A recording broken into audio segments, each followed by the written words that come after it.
So welcome to this panel on defending the GDPR 1 year on, or nearly 1 year on. I'm Ruth Boardman. I'm a partner at international law firm Bird & Bird, where I co-head the firm's privacy practice.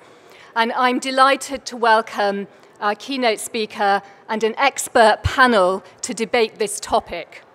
So to introduce our speaker and our panelists, first of all, we have Commissioner Vera Jourova, who's the Commissioner for Justice, Consumers and Gender Equality.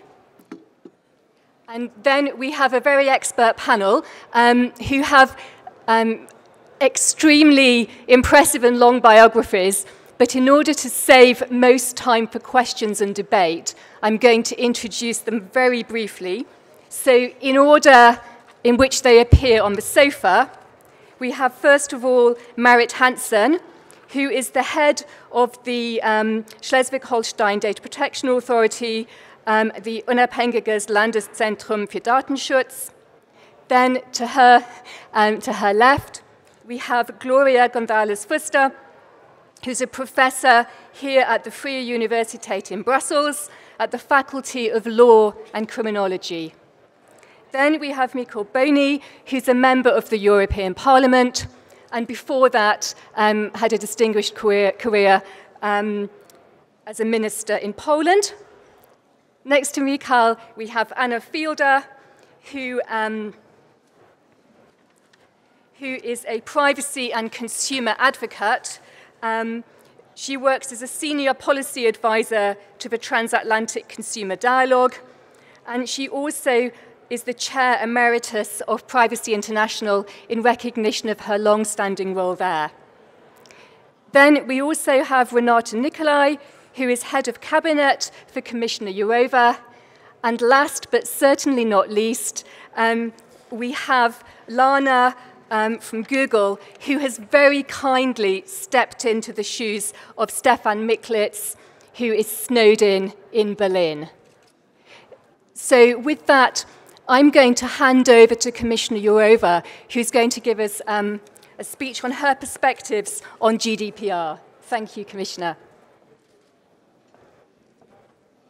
Thank you very much. Ladies and gentlemen, first of all, I want to thank the organizers for inviting me.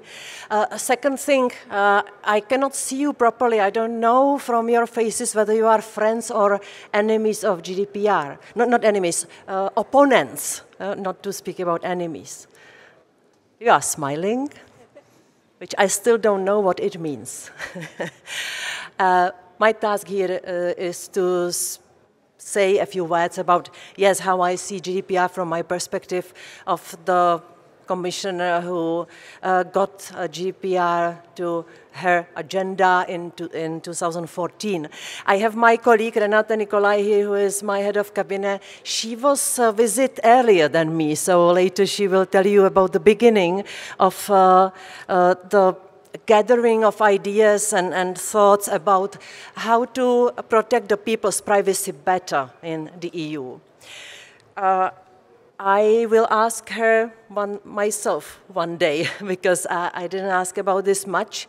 But for sure, those who were at the beginning, they came to a conclusion that we have to do much more to protect the people better, because the development of the technologies of the IT sector was very fast already around 2012.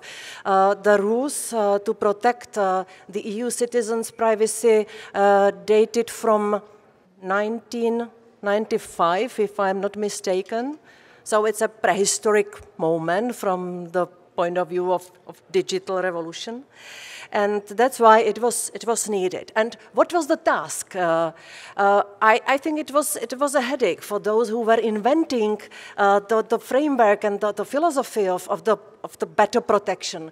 Because, ladies and gentlemen, we have a dilemma here. We recognize protection of privacy as the fundamental right of the EU citizens. At the same time, over time, we accepted the reality that private data became the money,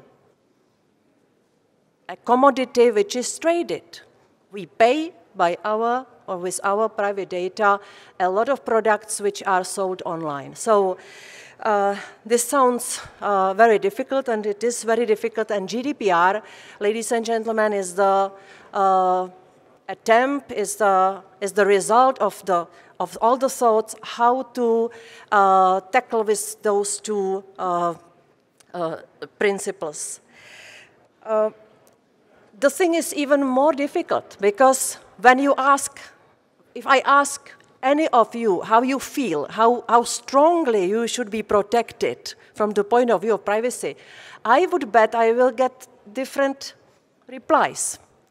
It's very individual, but it's also culturally rooted. I come from the country where we experience totalitarian regime, and the Czechs are pretty relaxed about the privacy still.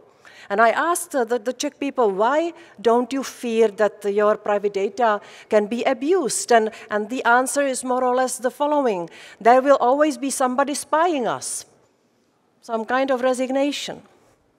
And when you come to other countries, you will hear different answers, and there will always be something connected with the spirit in the country, in the nation, and so it's very uneasy to come with unified set of rules which will be future-proof, because here we work in the very fast-moving train, and at the same time which will, in a proportionate and necessary manner, address the risks which we see in digital world especially.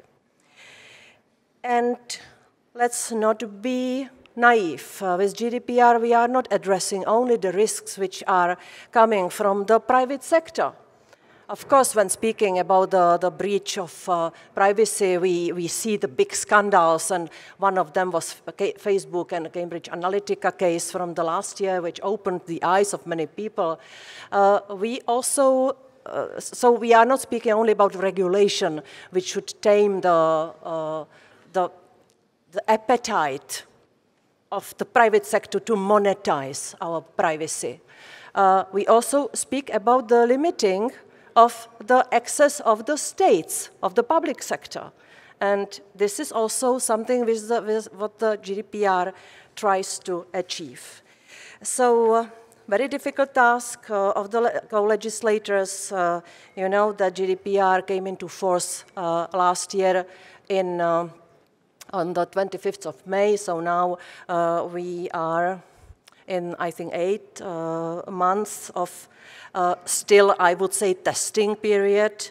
We are very carefully monitoring what's happening on the side of the member states, how they implement the GDPR themselves through the national legislation, how the rights of the people are used, how the people understand, how aware they are that they have some new rights thanks to GDPR. Of course, we are cooperating very intensively with the data protection authorities, and you will hear more about how the, can I say DPAs, how they manage to do the good work, to keep the coherent, unique and unified approach to GDPR, because the task of GDPR was, among other things, to get rid of 28 different regimes, to have one regime for 28 countries. And it's a heroic task for the DPAs to keep this together, because you know that GDPR is pretty general kind of regulation, which may invite to many different interpretations. And so we rely a lot on DPAs that they work together, and they try hard to keep this in one piece and inform the public, inform the companies. And I always say that my ambition or my wish was that the DPAs will not become the sanctioning machines from the day one. And they have not become that, although we already see some big cases where quite big sanctions could follow. I spoke about GDPR as the difficult task. One of the tasks related to GDPR is that we have to explain to people that it is not a magical piece of legislation which will deliver 100% protection of their privacy. This is an important piece of legislation. It's enormously strengthening the rights of people. In fact, GDPR's main objective or mission was to bring the privacy and private data back to the people, to the individuals. And the people were surprised after May 25 how many companies and different entities asked them for consent. Some were criticizing it, that their mail is full of those requests for consent. But many of them told me, we didn't know that that our private data is in so many different systems, and we don't like it. So there were two kinds of reactions. But what is clear that, first of all, the people have to take back the control and responsibility and be aware of the risks. And then the GDPR, with all the preventive and repressive function, can come and protect them better. So I would warn against some naive ideas that GDPR will protect me. No, I am the first one to protect my privacy as the citizen.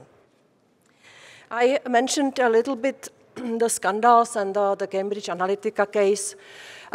We are now mobilizing all the powers to protect the European elections and any further elections to come in the EU. There will be, I think, 50 elections in the member states by 2020, where we don't want this Cambridge Analytica method to be used again on European territory. The method means that somebody steals your private data, reads who you are, and sells you, through the political campaign, somebody to be voted. That's the method which is used in commercial world, and I fully understand that the data is used for segmenting the consumers. But here is a problem. Here we have a problem that I think that we have to start differentiating between consumers and citizens. And I love European consumers. You know, I am commissioner responsible for consumers' protection as well. But I see here the clear difference. If the marketing online is used to sell the products, using the private data of people, it's not the same thing. If the political parties and the persons in the elections are sold through the system when you first get known all the intimate and private information about concrete people, and then you target the political advertisement to these people while brainwashing and using also fake news and so on. I think you all understand what I speak about. This is very dangerous development. We have the lessons to be taken very seriously. This is the British referendum where it was proven that this method was used. We also see what happened in the United States in presidential elections. More and more evidence is coming to light. So this is what we don't want to repeat in Europe before and during any coming elections. We have a lot of things now on our plate and many serious reasons why to protect privacy of people better. This conference is about defending GDPR. So I will add one more argument why I am convinced that GDPR is a very important and positive step forward for Europe, but that's the point, not only for Europe, but I think that it will have positive impact globally because we are, by GDPR, setting global standard. We hear from many different countries that they are studying GDPR, they are changing their legislation, that the convergence of the rules which should protect the people's privacy better, is now very strong and very, very quick. We had in the last, I think last week it was, when we adopted the adequacy decision with Japan, and the Japanese authorities and the government did the same with Europe. What it means, that we recognize that in Japan they have essentially equivalent level of protection as we have in the EU. In other words, we recognize that their legislation is very similar to GDPR, and that we can together create a very big zone of high standard protection of privacy. Another story is with the United States. When I spoke about the differences in understanding what's privacy rooted in culture, well, I will always say from my experience that in the United States, the people over decades were more relaxed about their privacy. And that's why they do not have still such a federal law which could be comparable with GDPR, but after Cambridge Analytica case and after several scandals related to the American tech giant companies, the Americans are waking up, and you might hear it from Congress and from different influential places, also echoed in the media, that they are looking at European GDPR and that they would like to have a similar law as well. We are looking at the development in the southern American countries. We are looking at India, where they have recently changed the law, which is quite similar to GDPR. So gradually, we are influencing what's happening on global scene, and I think that European Union is well placed to play such a role. And by the way, after Facebook Cambridge Analytica case, Mark Zuckerberg himself said, "I will promote the rules of GDPR globally." I needed somebody like him to do the proper campaign for GDPR. It was sometimes in April last year, so he said the proper things. Ladies and gentlemen, you will hear from the representative of the Schleswig-Holstein DPA how big work they have to do now. I have the information that the DPAs have now almost 100,000 complaints and questions, so you will hear about it. They are still working on the guidelines and clarifications. I would like the DPAs, but also the representatives of the companies and of the NGOs which deal with fundamental rights to come to a conference a year after, which should be organized probably here in Brussels at the beginning of June. We should make together honest and objective assessment of the costs and benefits of GDPR. It's not very usual that the Commission looks back and so quickly and early wants to honestly and openly assess the efficiency of the European legislation, but I am sure that GDPR is such a robust kind of legislation that it deserves early enough an open assessment, and so that's why we want to have this conference. This is nothing like we want to revise GDPR. No, we want to understand how it works in practice, what of the criticisms came through, and what was just panicking, and what should be the way forward, whether the companies have clarified all the things which they need for their business, because GDPR is said to be difficult, especially for European small and medium enterprises. So there will be a lot of questions, and I hope that there will be a lot of practical answers so that we can continue with GDPR in Europe and have much more benefits than costs. Thank you very much.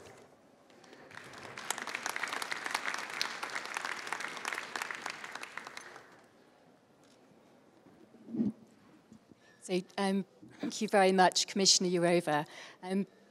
If I turn to our first panellist, Marit, we heard from the Commissioner that data protection authorities have a heroic task. With that introduction, perhaps you can share your thoughts. Yes, I could be the hero now, or I could be whining because there's so much to do and much more than expected with almost 0 persons, additional staff. At least we can only hire now because now our Land Schleswig-Holstein, thank you for pronouncing it so correctly, has now granted 3 more positions for these tasks in my area, but of course there are much more things to do. When I read the title, Defending the GDPR, I said, of course, I'm willing to do the job, but why should we defend it? It's there, and we should make it live. And I think one of the main mistakes is that it's so late. Because we had so many trends and technology development that may have gone in another direction if we had these principles and a real consensus harmonization on the European level much earlier. Of course, it's unrealistic, and again, I'm not the whining person here. And I see, of course, it's too early to evaluate now the GDPR after only 8 months. What I perceive is that many controllers have changed their data processing, and many who were also thinking of, oh, what nuisance task here, they came back later and said, now we found out that we did not know before what was happening in our companies, that we now only found out that so many processes could be and had to be improved, or that much data could have been deleted before, and now they are doing it only then. So I think many people have seen that there have been now improvements only to be aware of the topic data protection and about the data processing. Many citizens are also aware of their rights, therefore the thousands of complaints, the thousands of also questions, whether in their perhaps associations, they also have to now be aware of data processing, and also many companies and public service questions, because also for them several things were new, not on paper, because we had much of those principles much earlier, but now because of the media attention, and this is again something that data protection now has become mainstream, the media attention for data protection and for risks, that now everybody thinks of how to put data protection into my way of thinking, my processes, my technologies, and so on. It's we are not there. GDPR is a very ambitious project. It has been underestimated, I think, by almost everybody, and many people waited for the others to go first.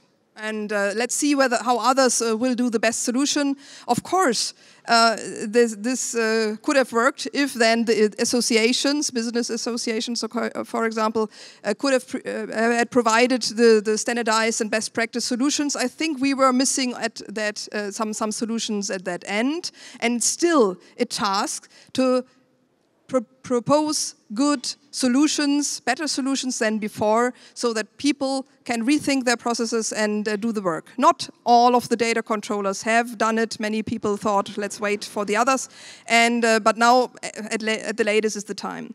One deficiency the GDPR has is that it does not directly address manufacturers, and this is difficult for everybody who is a data controller, because everybody is looking at what is on the market, and if the market does not offer what is necessary, for example, data protection and GDPR compliant services or components or products, then it's very difficult to put this into practice in your own organization. So an easy solution is, of course, ask for data protection compliance, put it into your procurement process. And this is now happening, meaning it takes some years' time, I think, that we will have a changed market. The cooperation between DPAs had to improve. It improved a lot. It's still a heavy task, not only because of the hundreds of thousands of complaints and questions, but also because of so many languages, we know that in the European Union, and so many different cultures, because some things that are questioned very highly in one area is totally normal in others. But the way out is, again, talking to each other and trying to achieve consensus. For many topics, it has already been achieved, but we will need, of course, some more time in that. Sanctions, we heard the DPA should not be sanctioning machines. We don't want to be machines, okay? But still, without the sanctioning, or at least the other very powerful instrument, the power to order, to bring processing operations into compliance with the provisions of the GDPR. This is very powerful, I think even more powerful than a sanction. I think without these powers, nothing would have happened. Saying, yes, there's a DPA, but they don't have any teeth, why should we do anything? Now I guess, coming to a summary, the GDPR is slowly, but slowly developing its potential. We see it's blossoming, but it bears a huge promise that it will regulate all data processing of today, and this is already very ambitious, but also of the next decades. Think of smart cars, smart homes, smart cities, the bots, artificial intelligence, which is very difficult to handle with 99 articles. You won't find the specifications for all these problems and the solutions in the text. But I'm convinced there's no way back. The teething troubles, 8 months, of the GDPR will eventually be solved, and I think they will be solved sooner instead of later. So thank you very much. I don't think we have to defend it, we have to live with it and realize it. Thanks. Thank you very much. Yes. So, Gloria, too early to evaluate, we just have to live with it. Maybe you can share your perspectives. Yes, so I will try to argue that we have to now work to try to make this a success or whatever. But first, let me say I'm very happy to be here in this great panel. I'm very happy to be always at CPDP because I always like it. And I'm very happy this year because of the title, Data Protection and Democracy. I think there are two very important notions for me. When I was born, there was no democracy where I was born. At the time that I was born, give you some of my personal data. I was born in Barcelona in '75. So there was no democracy for a few weeks, then it came, but for a few weeks, there was no democracy. So when I grew up, my parents told me about how important this is, this notion of democracy, and how life is not fun if there's no democracy. And so I integrated this in my head. And I think there's a very strong relation between data protection and democracy, which is not about Cambridge Analytica. It's not about elections. It's not about politicians, with all my respect about politicians. It's really about fundamental rights, our fundamental rights. It's an article, first article of the GDPR. This is why it's the first article of the GDPR, Article 1, the second paragraph. This is about a fundamental right, actually many fundamental rights, but that's the link, because democracy is about protecting our fundamental rights against, in all the contexts. So that's an important link. So I have been defending the GDPR. I sometimes wonder why. I think it's probably not my duty, but I have been defending in conferences also like this one. I have been defending GDPR with this, because of this link with democracy.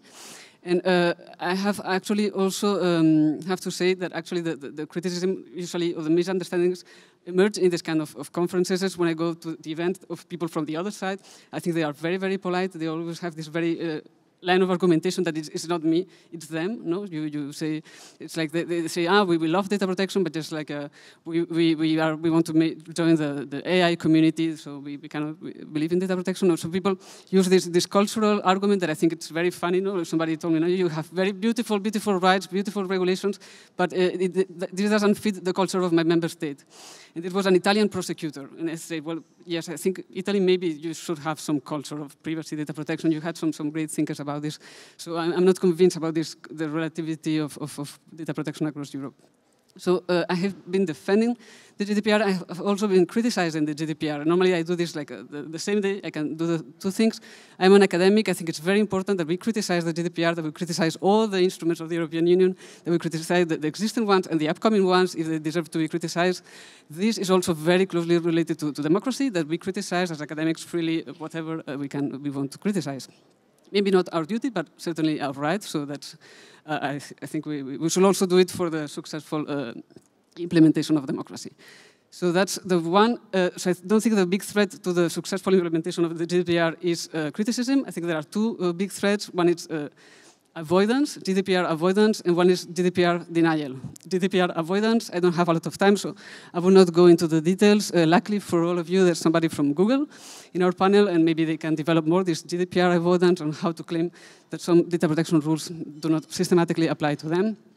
Just ask Google maybe on this. So I will skip this part, and I will go into GDPR denial. I think it's a big, big problem.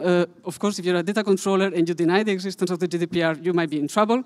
The people whose data you're processing might be in trouble, but there is something more delicate and more relevant for you as policymakers, which is the GDPR denial by the people who are involved in this subtle governance around GDPR. And I'm thinking now about a specific minor issue in the GDPR, which does affect millions of individuals. And these are individuals who are not like us.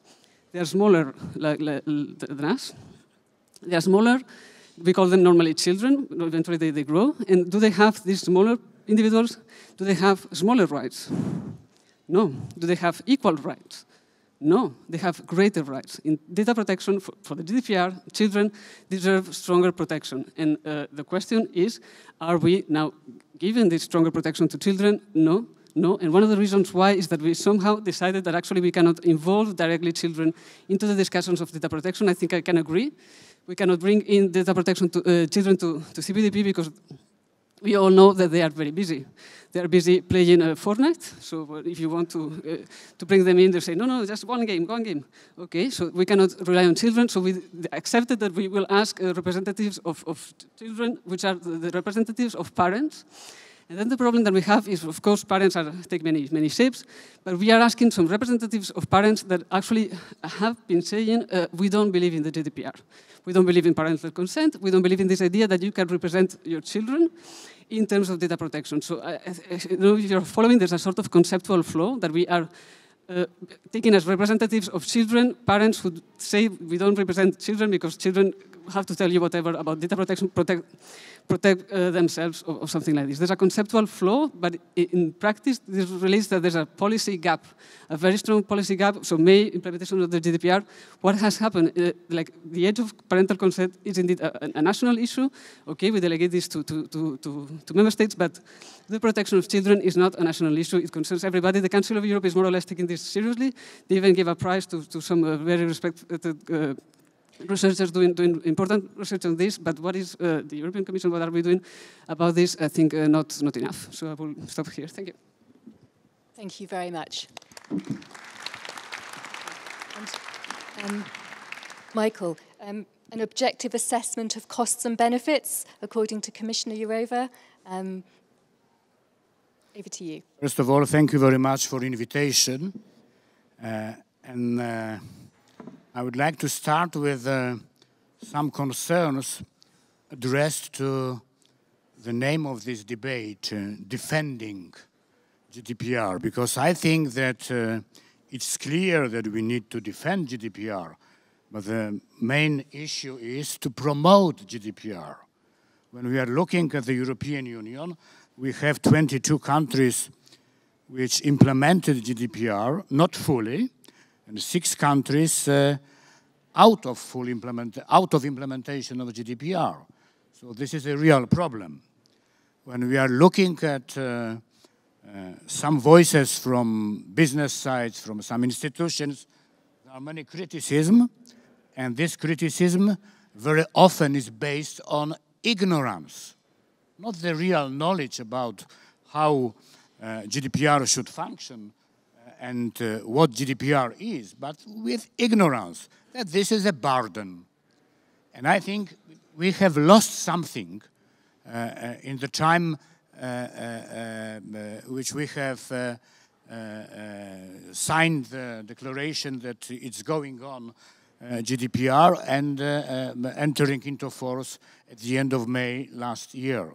So we need to go forward with promotion. How it is important, because on the other hand, we see that GDPR is the reference point for many places all over the world. We have signed the agreement with Japan, as Commissioner said.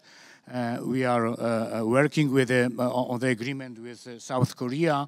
And it's clear that for many places all over the world, I'm not talking about Russia and China, that it will be the reference point. So this is the success at the HRA. And I think what is important to understand what kind of advantages we have. And trust is one of the key issue and one of the key advantage. And we need to consider how trust should be described as a multidimensional value when we are looking at the trust as related to the fundamental rights.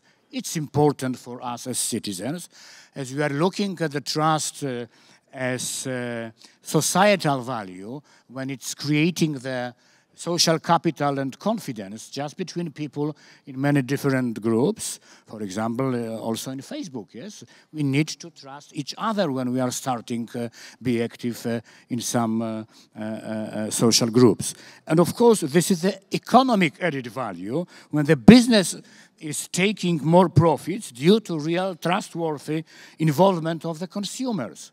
So I think we all are winners.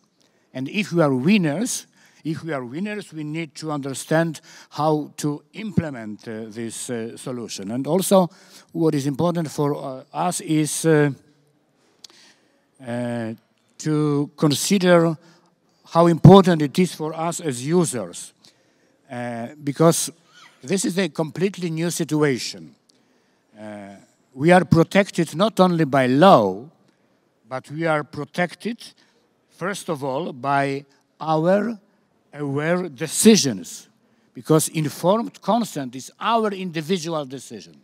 And we need to promote how to make it, how to develop it, because I can imagine in the perspective of some years that we will have much more sophisticated electronic and digital services, and it will require more involvement of us as individuals to make and to give this informed consent.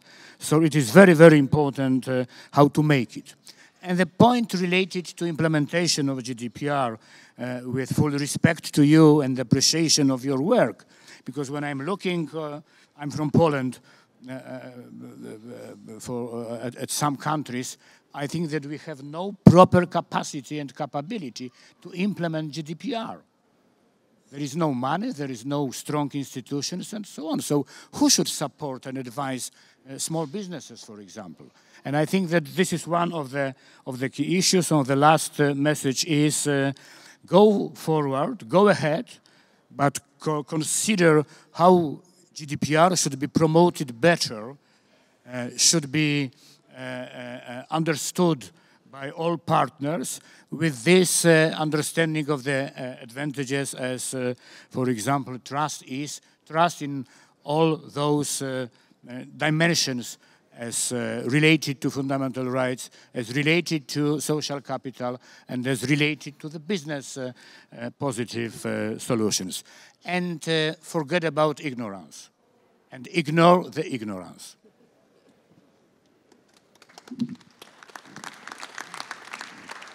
Thank you. Anna, so some comments about implementation there, which I think is a subject close to your heart, and also giving back control to individuals. A good handover. Absolutely. Can you hear me? Is this on? So I represent European digital rights on this panel. We are, as you no doubt all know, Brussels-based European organization defending digital rights with members in 19 countries. We fought tooth and nail to make this regulation pass against fierce resistance. So I'm not going to sit here and criticize it now. All I'm going to say that at the time that it was passed, we expressed some strong concerns about aspects of it, which were the result of fierce lobbying, both by governments in the council and businesses, that created some issues that we are reaping the benefits now. And I'll give you some concrete examples. One of our major concerns at the time was the number of flexibilities, the articles that started member governments may. And some of those concerns have proved very actual. For example, there are exceptions for political parties to process sensitive data without explicit consent that can undermine the democratic process and fundamental rights. This is the case, for example, in Spain, it's the case in the United Kingdom, and it's the case in Romania. I was born in Romania, so I have the right to criticize it. While on Romania, the derogations under Article 85 from GDPR to safeguard freedom of expression and information are extremely narrow. And some of you might have heard about a case recently where the Data Protection Authority used the GDPR to demand journalistic sources from journalists that were trying to disclose a national corruption case. Finally, we were extremely concerned about the UK government provision to include wide rights exceptions for immigrants coming into the UK. They virtually have no rights whatsoever, and this will affect EU citizens after Brexit. One major problem. I want to mention, I mean, there are many cases like this, and I hope the Commission will conduct a systematic study of how member states have implemented GDPR. But to give you one more example close to our hearts, another flexibility was the one on collective redress, otherwise known as Article 80.2, fiercely resisted by both governments and industry, so states have the freedom to implement it or not. The result, only 2 countries have implemented it, and some other countries have class action rights generally. So as a result, some EU citizens are more equal than others because they have organizations that have the right to take actions on their behalf. So while we are on collective redress and enforcement barriers, I want to bring the industry, I think somebody defined it as GDPR avoidance, and I will give you some examples of that.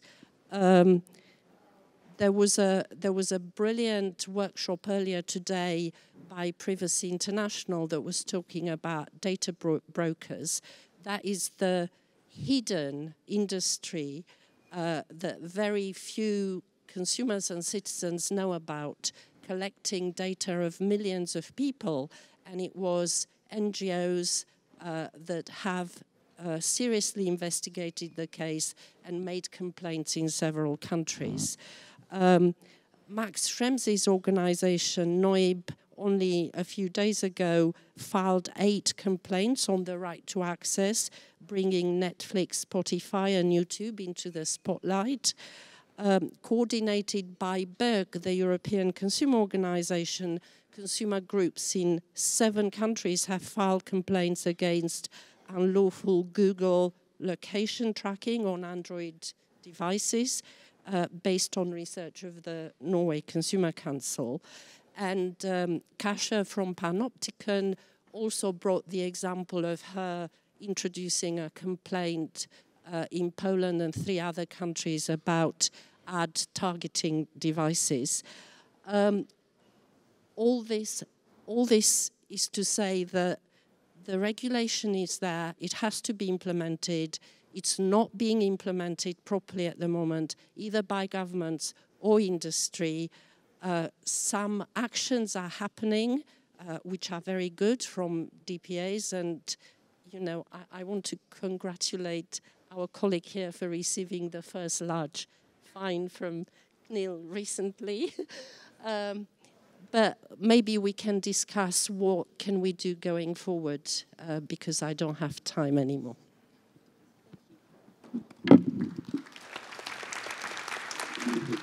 Thank you. So, Renate, maybe the inside story. The inside story that I would like to share today is that I think it's absolutely necessary to continue to defend the GDPR. Because we heard very good concrete examples of daily life that are being brought to the attention of the DPAs in complaints.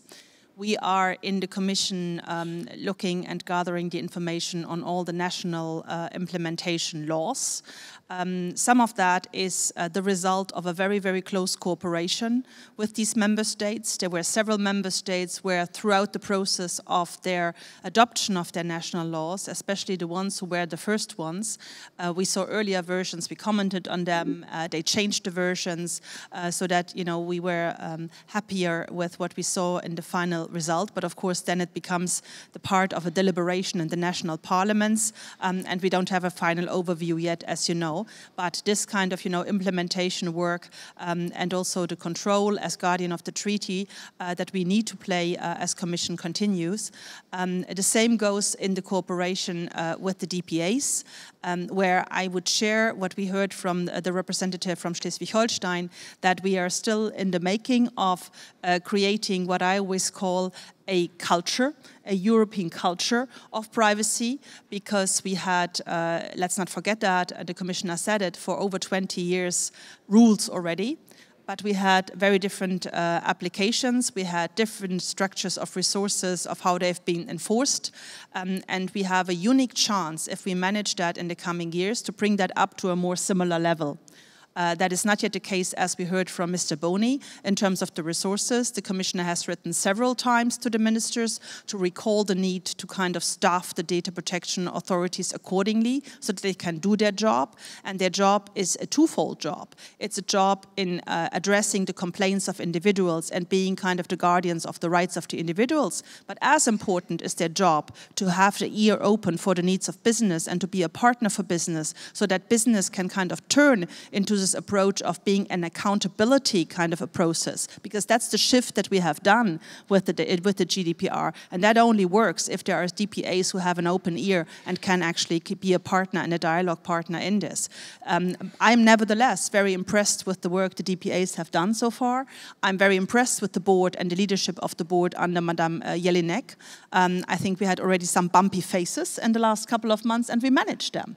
And that shows that there's a real willingness in this new structure of the board to work together on this, because everybody senses that Europe has a huge chance here. We are a first mover on this. We know best about data privacy because we had an experience of 20 years. We have jurisprudence of the European Court of Justice. We have long traditions in some of our member states. And we have a very vibrant business community. So if we can get and make that work and make this a real uniform application, then we are going to lead the kind of standard in the kind of global debate on this in reality. And a final word on business. I think what I've observed in the months since the data protection rules have entered into direct application is a change in the kind of the, let's say, the public discourse. We had this moment of angst and fear in the run-up to the 25th of May, which was sponsored also by certain constituencies, such as consultants, to kind of, you know, sell kind of the best programs to get ready for the GDPR. In particular, SMEs were very kind of fragile in that context. What we are seeing in our regular kind of discussions with business is that business is much more open about that the GDPR is of course a huge challenge. If you want to be compatible, you have to put, you know, structures in place, you have to put money in your hands, but on the other hand, it can be an advantage if you do it, because you make a huge jump forward. Nevertheless, because we still see, and here we come to the defending sense again, we see a lot of kind of lack of knowledge still in many of the SMEs. We see myths out there. We have seen in the run-up to Christmas all these kind of, you know, news kind of things that have happened, in particular in the Austrian press, about the kid not being allowed anymore to write to Santa Claus, or the famous story with the doorbells, you know. All these myths are out there, and we are getting better, I think, in rebutting these myths, but they will continue to be there, and that's why we decided on Monday, when we had a Data Protection Day, to relaunch 2 of our campaigns that we have done last year. One for the citizens, to continue to kind of inform them, because it's not yet in all the corners in the EU that they have the same knowledge. And it will be interesting to see the breakdown of the 95,000 complaints, where they come from. I would assume that they are not evenly spread over the entire union, and we have to achieve the potential that everybody, wherever he or she is in the union, can complain and knows about her rights and his rights to complain. And the other is about SMEs, to give them again, you know, and we have done very great material with 7 steps to get ready for the GDPR, to give them this very tailored information if they are not a data-driven business, but just a normal kind of processor of data, how to get ready for the GDPR. So there's lots of work to do, and we mean it when we say we do a 1 year after conference, because we really want to continue this debate, because only if we are ready to kind of engage with those who might have criticism, we are well prepared to defend it, and we can continue to set the global standard, which we are doing already. Thank you.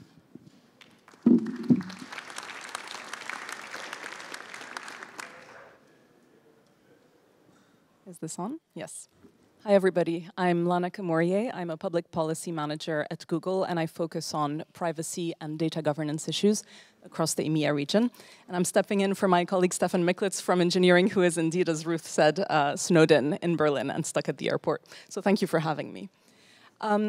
We heard from my fellow panelists about the areas of ongoing work, the things that have been done and the things that are still ahead. And I want to give our point of view on a similar kind of taking stock moment. We knew when we gathered here last year that the 25th of May was not going to be the end of the road, that compliance with the GDPR was not going to be about a snapshot, a picture taken on that date, right? That the GDPR, rightly, and for its own longevity, is technology neutral and is principles-based. And that means that applying it involves exercising judgment, exercising prudence, making responsible assessments. Now we're post the 25th of May, and we can start to take stock and look at the assessments that we've all made in our different roles. Right, see where we agree and where we disagree, what we think has worked and what hasn't, where there has been convergence and where there is still some confusion. I want to start with the things that have worked, because I do take issue with the accusation of avoidance, and I'm going to say why. What has worked is that GDPR has led many businesses to add to existing processes, internal processes, and to existing products that promote user trust and promote user control and transparency towards data subjects. This is the case at Google. We already had things like very clear dashboards that we believe set the standard for the industry, where users could exercise their controls easily and quickly. What we have done for the GDPR and in the run-up is iterate on what was already there, and there has been a lot of work invested. That means more than 1,000 products and projects that have been reviewed. That means 500 person-years of work invested in the run-up to the 25th of May to make sure we were ready. There are about 500 people across the company in the technology functions. So I'm not talking about compliance experts or lawyers or policy managers like myself, but across our technological functions, engineers, product managers, product designers, user experience experts, about 500 working on privacy. And Stephan's team is one of those. Many of them are based in Europe. Stephan is based in Munich. And so there is very strong awareness. So when we hear these numbers, to me, and when I see my colleagues, that is not what avoidance looks like. This is tackling the issues head-on and putting in a lot to tackle them head-on. We looked at GDPR and readiness from a variety of angles. Research, user research to understand comprehension in particular, translation of texts in all of the languages of countries where Google operates, updating products. These are the concrete ways in which the principles laid out by GDPR are applied. The results, when we see that 2 billion people each year look at their Google account page, that 100 million, each year take their privacy checkup, we're happy with these results. What else has worked is that, as Mr. Boni was saying, the GDPR has had a global impact. It's the case for Google. Our products are global. We try as much as possible to make sure they are the same wherever you are, wherever you live, and that is the case with our user control tools. And the global impact of simply having legislators all over the world look at Europe and review their own privacy legislations, not least the United States. What's still ahead of us and where there are still areas of disagreement, because of course there are. First of all, as was mentioned by some of my fellow panelists, the harmonization that the GDPR aimed for, the functioning of the one-stop shop, the role of the lead authority relative to the other data protection authorities, what is local and cross-border processing, etc. Different approaches, of course, to transparency and consent. Reasonable people working in good faith can disagree on the details of exactly how a consent flow should look like to be perfect. But I think this requires dialogue, and we agree on the fundamental goals, which are to achieve user trust, to achieve empowerment of users and education, and to allow them to exercise their choices. And finally, we look forward to seeing more work on standards and certifications, which GDPR encourages, which are, I think, the next step in this process. So in conclusion, not a snapshot. We are constantly working to improve at Google, to take on feedback, to continue this dialogue I'm talking about, and that's why I look forward to the coming days, but also to the conferences of the coming years, because this is going to be a long process. Thank you.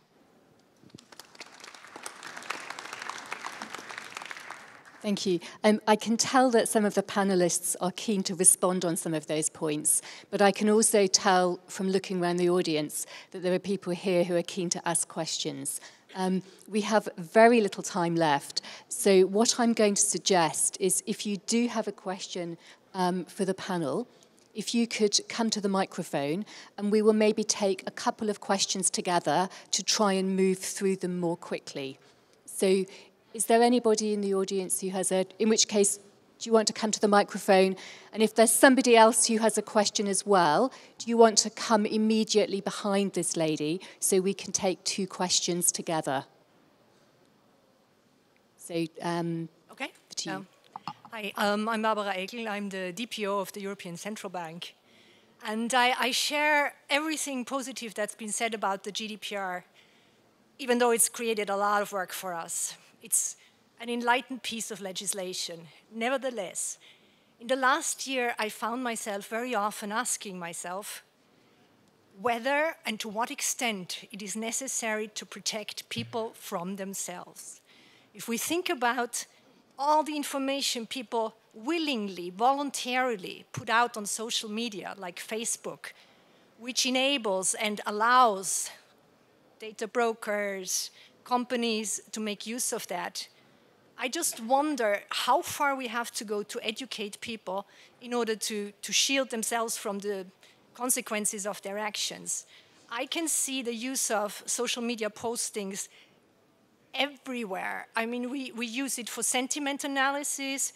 We're going so far as to thinking about using Twitter messages to get input for banking supervision, to get early warnings about problems that might be arising from the text of Twitter messages. So to the panel, to everybody, how far do we have to go to protect people from themselves? Thank you. Thank you. And if we take one more question and then we can debate them. Thank you. Hi, Joris van Hoboek. I'm a professor of law here at the Vrije Universiteit Brussels. I haven't heard very much about some maybe ongoing debates about maybe the substantive contents of the GDPR, the material provisions.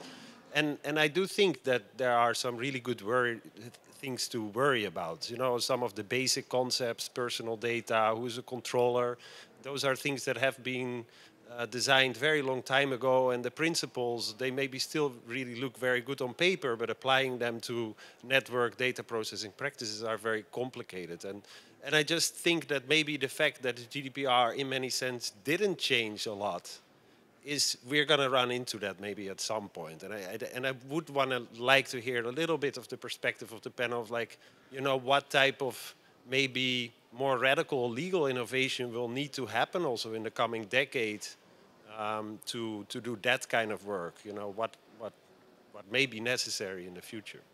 Okay, thank you. If we take the first two questions then. So the first one, how far do we have to go to protect users from themselves?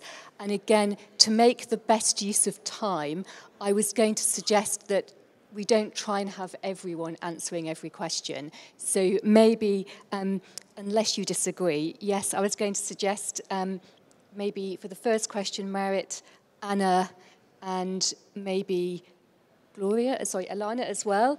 And then the second question, which was, should the regulation have been more ambitious in terms of tackling core concepts?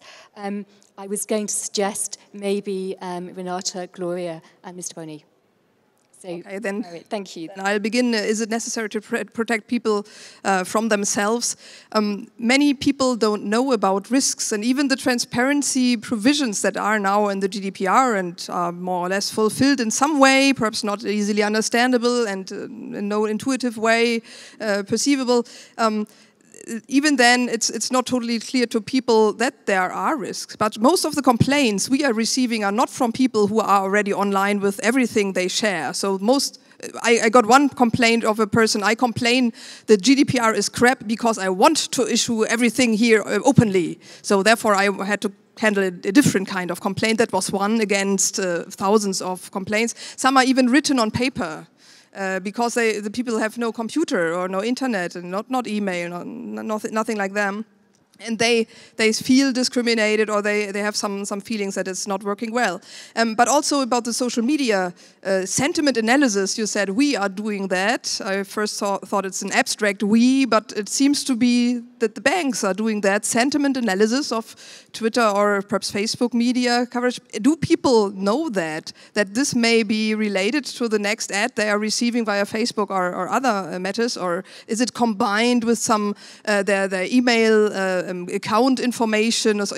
Yeah, I know that you try to have the right solutions, but people don't know, and often if they know, they behave differently. So we have many people who then cancel their accounts, or also the young people say no, but then we have a protected way of only communicating among ourselves. So I don't think the GDPR is protecting people from themselves. We have informed consent as a concept. Unfortunately, very often the consent is not informed and not freely given, and so it's not valid, and there we have to work more. But this is also a question for new concepts, and therefore we can go on that later.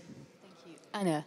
So Marit has given some very good answers about people actually have no idea that Facebook has all these relationships with data brokers and sells, as former scandals have shown.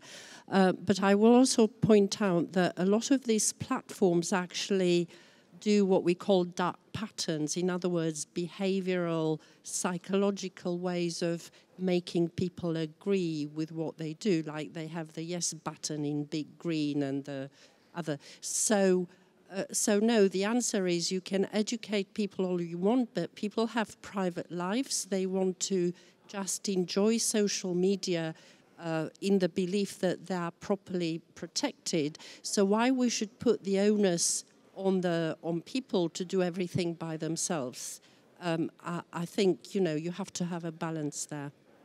Thank you. And Lana. Sure. So I think on the one hand, in the question, you imply a sort of paternalism towards the user, and on the other, the idea that why should the onus be on them? I think, as you said, it is a balance. A lot of the responsibility at a company like Google, we recognize, is on us to provide that choice and to make it easy to exercise that choice. Others may not always agree on the exact modalities of how we provide it, but that is something that is the constant object of work and improvement. And we strike the balance we believe is best between user functionality, transparency, comprehensibility, etc. So part of it is on us, and we take that extremely seriously. Part of it is also on the user. Like Commissioner Jourova said at the very beginning, different people will have different choices, different personalities, different ways they want or don't want to share. I think user empowerment and the choice belonging to the user is essential because of this. Some of them might be very comfortable sharing a lot online, others not. So total paternalism is not desirable for that reason. Thank you very much. if we turn to the second question, which was, should the regulation have been more ambitious in tackling in a different way some of its core concepts? Maybe, Renate, we could start with you. Yes, I think at the very beginning of the work in the Commission on, how to deal with the revision of the GDPR, there were, brainstormings in all sorts of directions. And in the end, it was very clear that we looked at where are the deficiencies, and the deficiencies were a lot in the cross-border management. There were a lot in kind of the new rights that we didn't kind of capture, portability to name just one.